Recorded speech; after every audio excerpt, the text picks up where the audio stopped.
एक बार प्रेम से बोलिए श्री सद्गुरु भगवान की जय।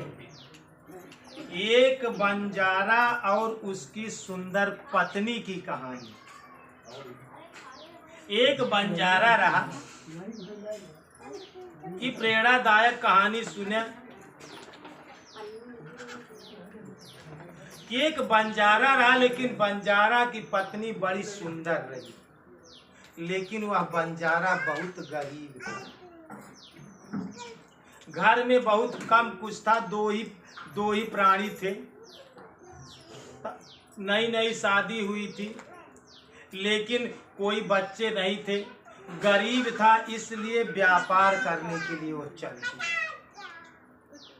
जो उसके पास थोड़ा बहुत धन था, वह बंजारा और उसकी सुंदर पत्नी व्यापार करने के लिए चल दी। जब कुछ दूर जाते थे, शाम होने लगी। एक घना जंगल था। उस घने जंगल में डाकू लोग जा रहे थे। उनका काम था लूटपाट करना। वो बंजारा मिला। वो बंजारा और उसकी पत्नी के पास जो गहने थे, जो पैसे थे, जो सर सामान थे, वो सब चोर लूट के भाग। सब चोरों ने लूट लिया। अब बंजारे के पास कुछ नहीं बचा। एक तो थोड़ा धन था, जो भी गहना गिट्टी और पैसा लिया था उसे लुटेरों ने लूट लिया। अब वो दोनों प्राणी क्या किए कि कुछ दूर जाने के पास एक संत की कुटी थी। तो संत महात्मा अपने शिष्यों के साथ शाम की प्रवचन कर रहे थे। ऐसा प्रवचन कर रहे थे। वहां जंगल में छोटी सी कुटी थी। तो आवाज आई और ये बंजारा और उसकी सुंदर पत्नी उन्हीं संत के पास गए। और संत के पास गए और अपनी समस्या को संत के पास रखा और उसकी अपने पत्नी से कहा कि अब हम लोग व्यापार करने जा रहे थे, अब हमारे पास व्यापार के लिए धन भी कुछ नहीं है, बोलो ऐसी स्थिति में क्या करें। वो कर पत्नी बड़ी सती साध्वी रही। वो कहे ऐसा करा कि यहाँ संत यहाँ इनसी राय सलाह हमका गिरवी रख दे, हमका गहन रख दे, और गहन में जो पैसा मिले वो पैसा लेके तू व्यापार करे चला जा, और जो पैसा कमाए लौटे तो हमका गिरवी धरे रह, हमका छोड़ा ले चला। अब कब व्यापार करे के बाद कोनो उपाय तो नहीं, सारा पैसा तो चोर लूट ले गए। तो यह बात उन्होंने संत जी से कहा। वह बंजारा दोनों प्राणी संत जी से कहा कि आप हमारी पत्नी को गिरवी रख लीजिए, या तो किसी को गिरवी रखवा दीजिए। संत ने कहा भाई देखिए, हम किसी की पत्नी को गिरवी नहीं रखेंगे, हम संत महात्मा हैं, हमारे पास न इतना धन होता है ना तो हम किसी स्त्री को गिरवी रखेंगे। तो उसने कहा कि फिर किसी को बताएं। तो एक शिष्य को भेजा कि जा करके रात में एक सेठ है, उसी सेठ के पास इनको ले जाओ। वो सेठ पास बहुत धन है, वो इनकी पत्नी को गिरवी रख ले।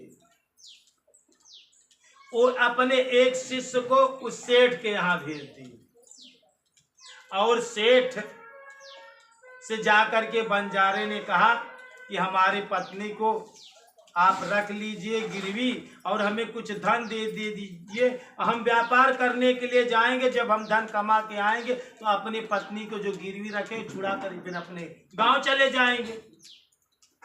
तो वह सेठ मान लिया। सेठ मान लिया। मानने के बाद ने उसने अपनी पत्नी को सेठ के यहाँ गिरवी रख दिया। बड़ी सुंदर सती साध्वी पत्नी थी। और पैसा लेकर के वो व्यापार करने के लिए चला गया। जितना धन पाया था वो जाकर के प्याज का आलू का व्यापार किया और बहुत सारा धन जो है कि वो कमाया बंजारा ने। और धन कमा करके जब वह लौटा तो जितने में अपनी पत्नी को गिरवी रखा था उस सेठ के पास गया। जब सेठ के पास गया, कहा आपका जितना सूद ब्याज हो जोड़कर आप ले लीजिए और मेरी पत्नी को दे दीजिए। सेठ बोलता है कि तुम्हारी पत्नी मर गई। सेठ क्या बोलता है कि तुम्हारी पत्नी तो मर गई। मैंने बहुत दवा किया, बहुत इलाज किया, तुम्हें ना यकीन हो तो बुलाओ, मैं वैद्य को ले आऊं जिसके पास से दवा लाता था। उसके लिए उसने एक आदमी को भेजकर वैद्य को बुलवाया। वैद्य से उसने पूछा, कहाँ भाई, हमारे यहाँ से राजा साहब रोज दवा ले आते थे। वैद्य भी गवाही दे दिया और कहा कि 4 कहार को बुलाए जो लाश को लेकर के दफनाने गए थे। वह सेठ कहा 4 कहार को भी ले आकर के साबित किया कि हाँ भाई तुम्हारी पत्नी मर गई, हम लोग अपने कंधे से ले जाकर के उसकी लाश को जो है कि जला दिया, दफना दिया। तो बंजारा बड़ा सात्विकी विचार का था। कहा ठीक है, हमारे किस्मत नसीब में ईश्वर ने ऐसा ही लिखा होगा, लेकिन आप अपना पैसा ले लीजिए। कहा जब आपकी पत्नी ही मर गई तो हम पैसा नहीं लेंगे। अब वो पैसा नहीं लिया। अब रोते हुए वह क्या करता है, बंजारा उसी संत के पास आता है। संत के को प्रणाम करता है, कहता है संत जी, आपने जिस सेठ को से मेरी पत्नी को दिया था, वो सेठ बोलता है कि तुम्हारी पत्नी मर गई। कहा कि वो वैद्य को भी गवाही दे दिया और 4 कहार को गवाही भी दे दिया। तो संत जी विचार करने लगे, ध्यान में बैठे विचार करने लगे। तो कहा ऐसा करो, तुम्हारी पत्नी मरी नहीं है, ये सेठ झूठ बोल रहा है। तुम राज दरबार में जाओ, राजा के पास अपनी शिकायत करो कि हमारा इसका फैसला करे। वह राज दरबार में गया, राजा के पास बंजारा। राजा ने सारी स्थिति बता दिया कि मैं अपनी पत्नी को इनको गिरवी रखा था और मैं व्यापार करने के लिए चला गया, बाद में आकर के बोलता हूँ तो बोलते हैं हमारी पत्नी मर गई। राजा ने सेठ को बुलाया। सेठ फिर भी वही चालाकी किया कि वैद्य को लेकर के गया और 4 कहार को लेके गया। वैद्य बोला कि रोज दवा लाते थे मेरे पास से, और 4 कहार बोले कि हाँ भाई, हमने जो है कि इनकी पत्नी को लाश को अपने कंधों पर ले जाकर दफनाया। राजा भी निर्णय नहीं किया। फिर राज दरबार से वह बंजारा फिर संत के पास आया। देखिए, दुनिया में संतों के पास ही हर समस्या का समाधान होता है। दुनिया, हम अगली बार बताएं कि कौन सा ऐसा मनुष्य है जिसके पास समस्या नहीं है, और कौन सी ऐसी समस्या है जिसका समाधान नहीं है। तो वो संत के पास फिर बंजारा गया, रोने धोने लगा।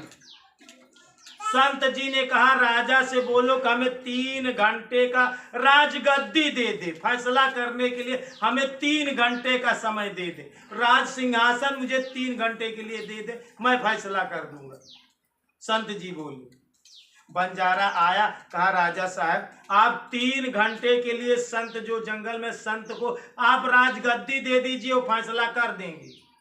कहा कोई बात नहीं, अगर ऐसे तुम्हारी पत्नी की ऐसी स्थिति है तो तुम 3 घंटे का हम उन्हें राजगद्दी दे देंगे।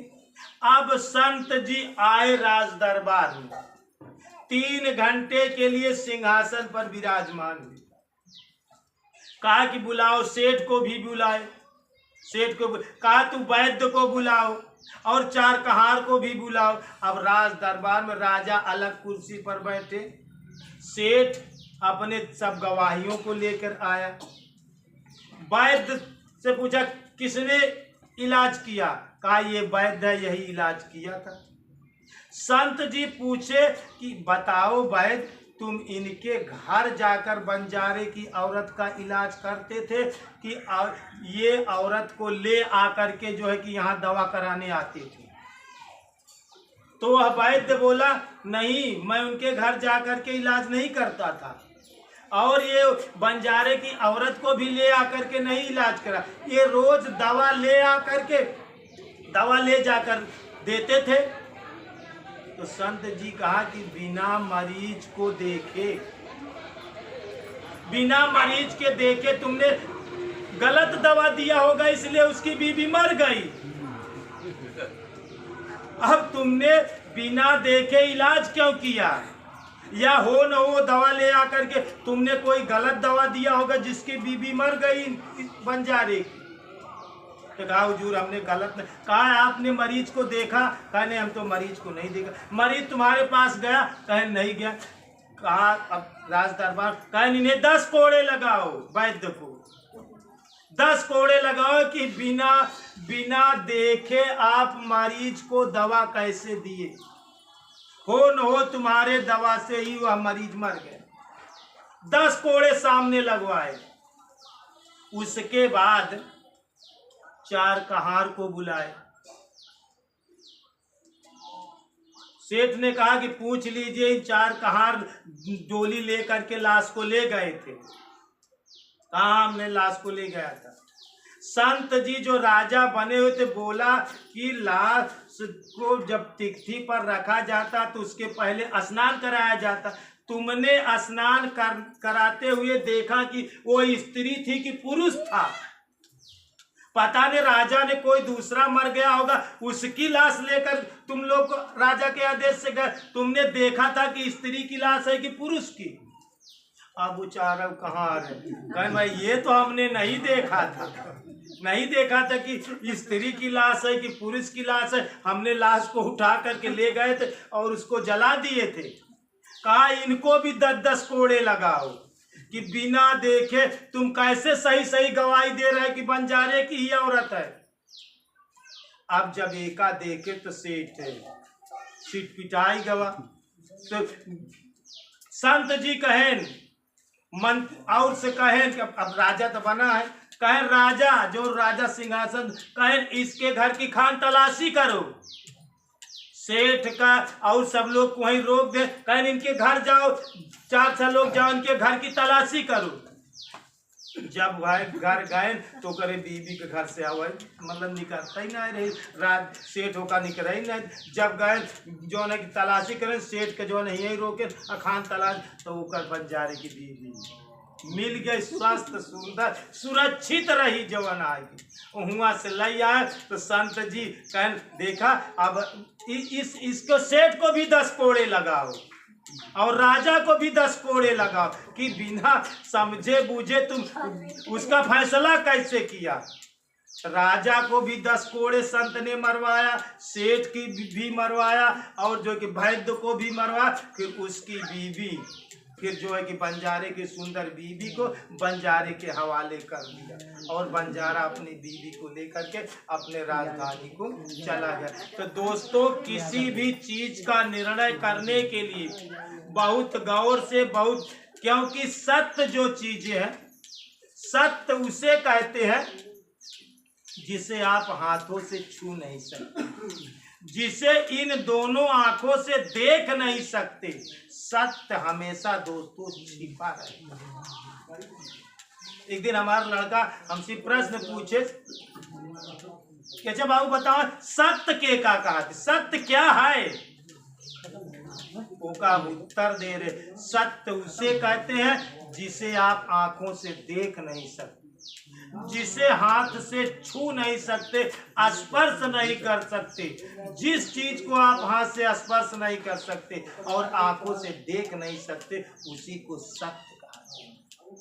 सत्य आंखी से देखात ना है, सत्य के क्यों छू नहीं सकत। सत्य सिर्फ महसूस करे वाली चीज है, ये एहसास कर। तो संत ने सत्य बात को एहसास किया, सत्य को महसूस किया और सत्य का फैसला किया।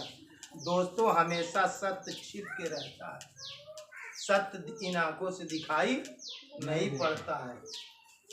सत्य उसे कहते हैं जिसे न आंखों से देखा जा सकता है न हाथ से छुआ जा सकता, सिर्फ एहसास किया जाता है और महसूस किया जाता है, उसी को सत्य।